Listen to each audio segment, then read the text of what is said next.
testing gas, connect one hose to the supply connection before the gas valve, and then an additional hose on each manifold after each gas valve.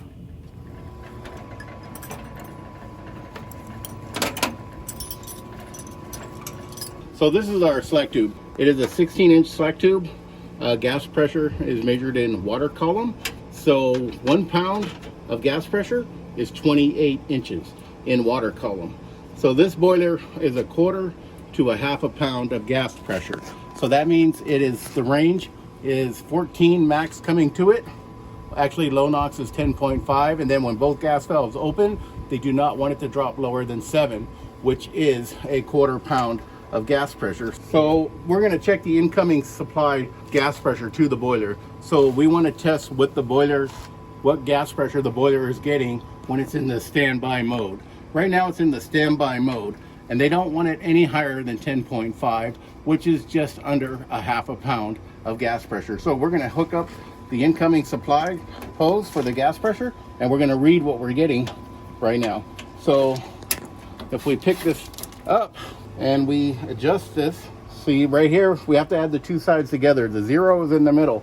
So we are going to add 6, and we are going to add 7, 8, 9, 10. It's about 11 inches of water column, and the max is 10.5, but we're right there, so it's not a big issue. You know, before they came out with low NOx, it was always 7 to 14, and they're still the same gas valves and everything that they used on the atmospheric that they use on the low NOx. So we're at 11, which is pretty good.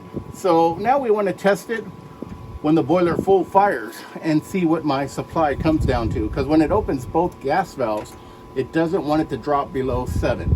So here we go. We're gonna have to turn on the boiler and do some testing. So right now we're gonna check the manifold pressure of the gas valve at the first stage. So it should be 3.5.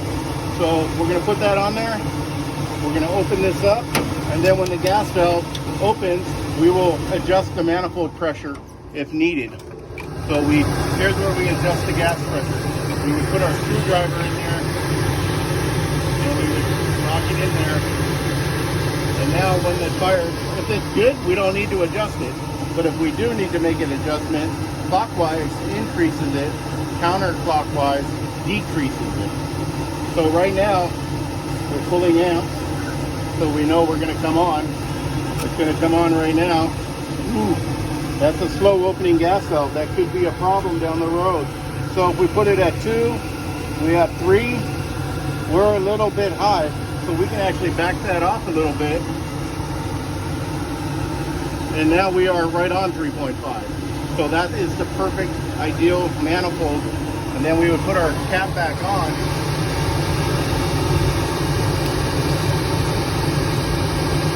And now we have our 3.5.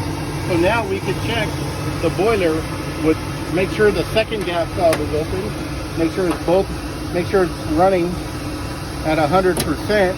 So we will put the second gas valve 2 on. We have the second stage light on. We have stage 2, and it opened. And you can see we have our 3.5 again. After our second gas valve opens, and we get our 3.5 reading, so we know both gas valves are working and they're opening. We want to check our supply. With both valves open, the full fire number it should be no less than 7. And if we have 4 there, we are at 6.8, 6.7. So we are just a little bit low. So we would have to find a gas regulator and increase that. Sometimes when you're working on boilers and you have low gas pressure, you must come out here and find the regulator and adjust the gas pressure. Increase it or decrease it, whatever way you need to go. The first thing you would do is you would remove the cap from the regulator. We would remove that cap, and then in here you will see the adjustment. You can see this one's already pretty far down. When you need to adjust the regulator, you put your screwdriver in there and you could start turning it. Clockwise will increase the gas pressure. You would turn it a couple times and then check your gas pressure. If it was too high, counterclockwise would decrease the gas pressure. And this is where you would adjust it. And after you make your adjustment, you would put your cap back on and go back to the boiler and check your gas pressure. Always make sure the cap is tight, because if it's around a sprinkler, water itself could get in there and it can corrode the adjustment screw. There's a lot of them that you remove and it's so corroded you can't adjust it anymore.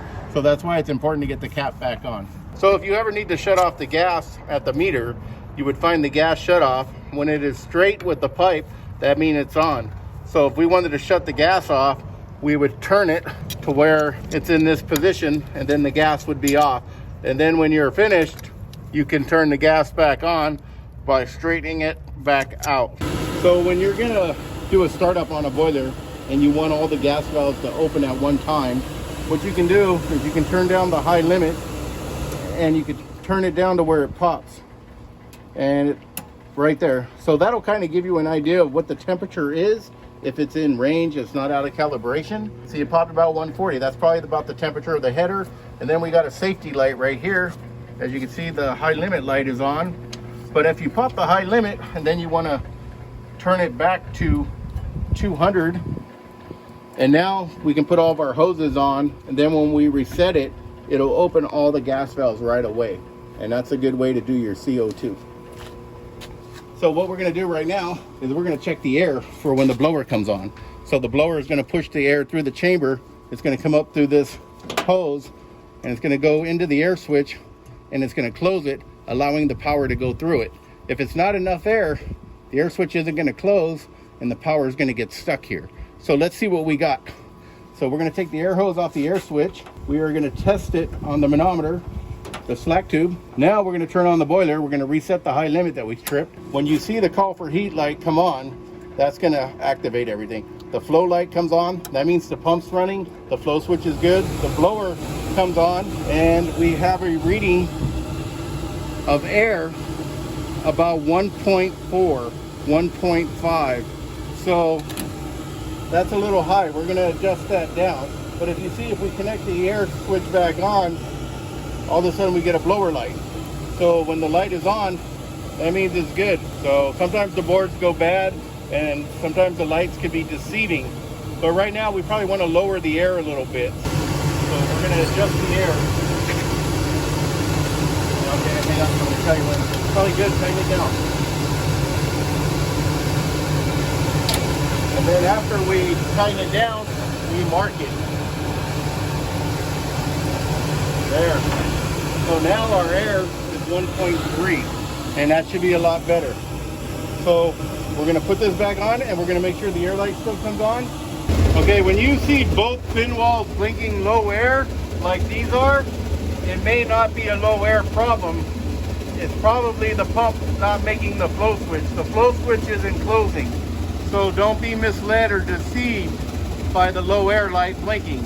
It could possibly be a bad flow switch, or the pump is not turning. And then once we put this on, oh, it's already locked out. It's either locked out on low air. So, and so for some reason on low air, you can't reset them. The only way you can reset them is by turning the power off and turning the power back on. Like if it was 3 flashes, the only way it would reset by hitting that. Whenever I troubleshoot a boiler and I come out, the first thing I always do is check the igniter. And then before I turn it on, I put all my hoses on, my manifold, my supply, and I get my voltmeter on the igniter after I check the ohms. And I want to make sure, because I can do all my testing on one cycle and I can be done with it. So one cycle, I will know all my answers.